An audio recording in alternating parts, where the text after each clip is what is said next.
Real quick before we get into the review, just gotta thank the people over on Patreon, because without their support, a lot of this upgraded content you see on the channel would not be possible. And I gotta say, on top of being able to respond to you guys in the DMs, you know, one of the fun things about the Patreon is every 3 months we do an anime and manga haul, and there's a lot of good goodies in that one. You also get sneak peeks at videos that haven't made their way onto the channel yet. I'm still figuring out what to do for actual YouTube memberships, so leave a suggestion down in the comment section below. But with that being said, thank you so much for all of you guys' support, and now let's get into the review. Yo, what's going on everybody? It's your boy Naruto Explain here, bringing you guys another review for Boruto episode 195, and now that episode 195 is done and in the books, I gotta say, man, this was a pretty chill episode. This was not filler like a lot of people have been saying, and I've been seeing the comments on it, been low-key getting annoyed by it. So this is not filler, this isn't anime canon either, this is a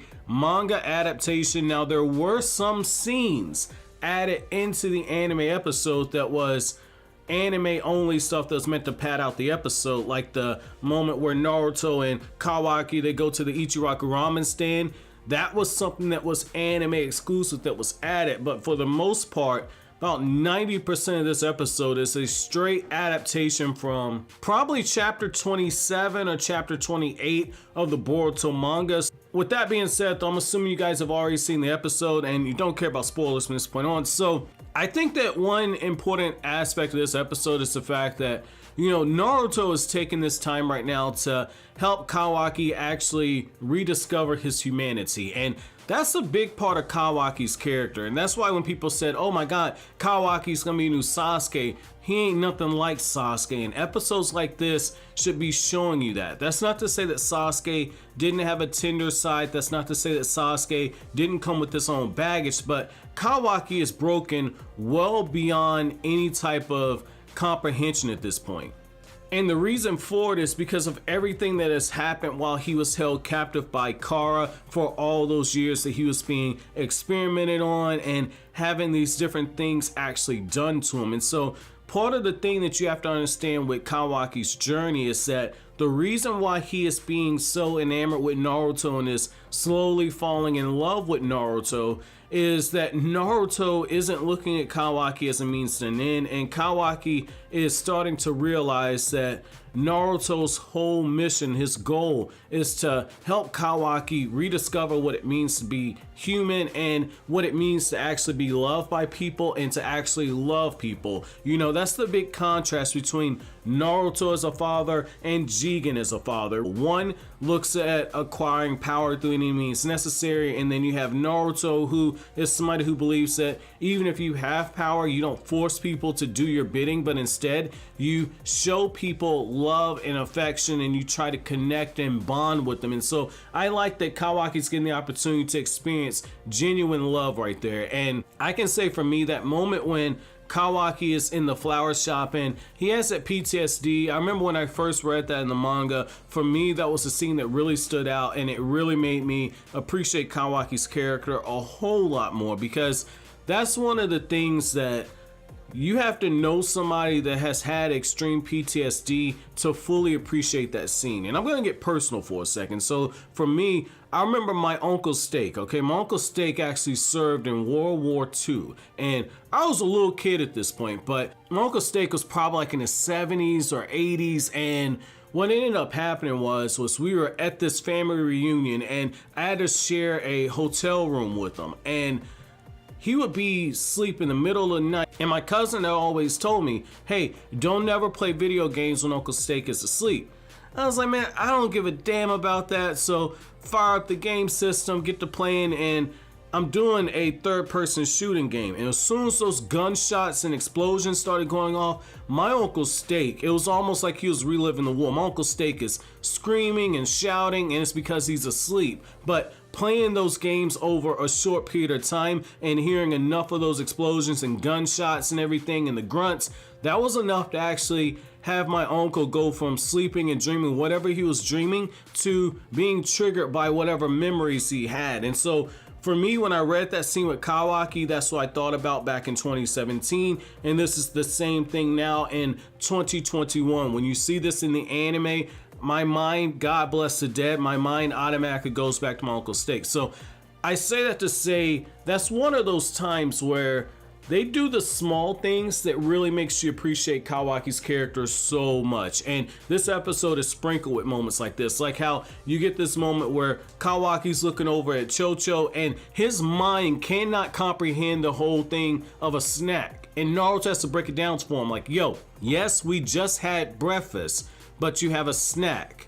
And it's because with Kawaki, you can guarantee he was probably only given breakfast and dinner when he was at Car, and he didn't have a choice in the matter. He was given just enough substance in order to actually be in a situation where he could stay alive, because that's all he was. Whereas in Konoha, things are completely laid back, and if you're familiar with the Kakashi Resident videos that I do, that's one of the things that the people of Ridaku, that's one of the things that the Prime Minister saw with Konoha and saw how there's so much food in abundance that it drove him crazy.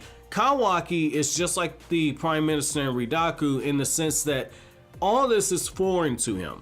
This idea of having extra food, extra meals, it's not something he can actually comprehend.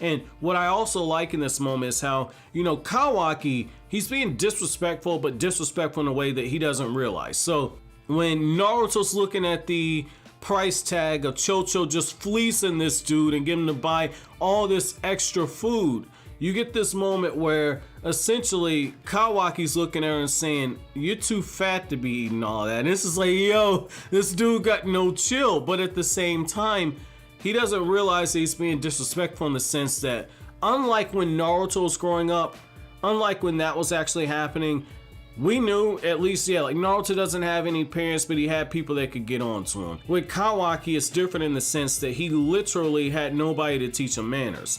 His father only cared if Kawaki brought home something for him to drink, and if he didn't, his father just beat the hell out of him. Jigen only needed this dude in order to put a karma seal on him, and then after that, it was, I'm gonna beat the living breaks off this kid and mold him into whatever I want him to be. So societal norms are things that Kawaki, he has some understanding from, but he hasn't actually had to actually practice them. And so that's why when you see it, that's why Sarada, when she's just jumping down this dude's throat and you see both sides of her parents come out, you see the Sasuke no chill side and you see the nagging Sakura side. Kawaki was being disrespectful quite a bit during the episode, whether it be the whole thing with Chocho calling her fat, or the whole thing where she watches as he attacks that kid and he's like, well, I was just teaching him a little bit of a lesson, and Sarada says, what kind of childhood did you have? That's one of those things where she pulled back, because at the end of the day, Sarada does understand to a certain extent that they're dealing with somebody who is not actually raised in Konoha, and so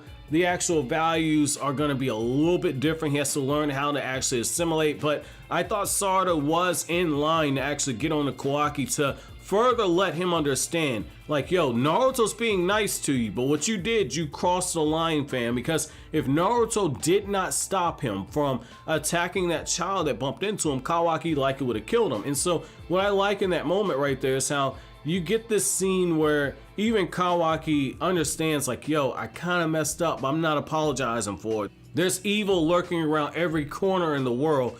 You need to be more careful.